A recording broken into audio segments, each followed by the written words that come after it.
Today's video, I'm going to teach you how to create a Facebook page post from your automation scenario. We'll walk through the exact flow you need, keeping things simple and clear so you can follow along confidently. First, make sure you're in the platform where your automation lives and open your scenario. This is the canvas where your workflow is built. If you already have other modules in place, don't worry, we're just adding one more action to publish to your Facebook page. Now, look for the plus button on your scenario canvas and click it. This button adds a new module to your workflow. A search panel will appear, and this is where you'll find the app you want to connect. Type Facebook Pages into the search bar. You're looking specifically for the Facebook Pages service, not personal profiles or unrelated Facebook tools. So choose the one designed for managing pages. From the available actions, select Create a Post.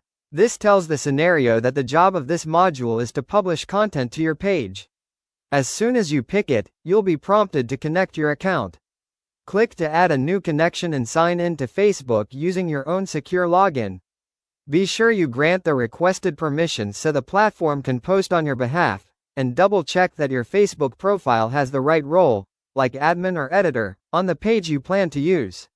Once your account is connected, select the page you want to post to from the drop-down.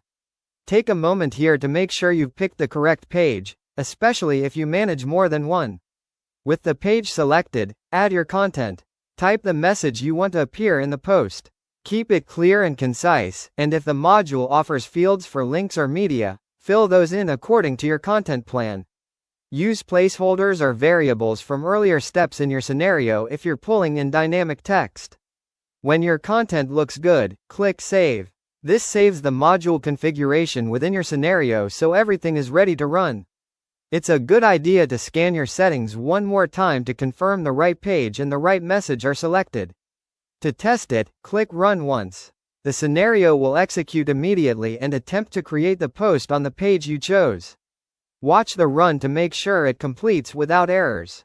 If everything looks good, visit your Facebook page to confirm the post is live and appears exactly as you intended. That's it, you've successfully set up your scenario to create a Facebook page post, saved your changes, and tested it with a one-time run.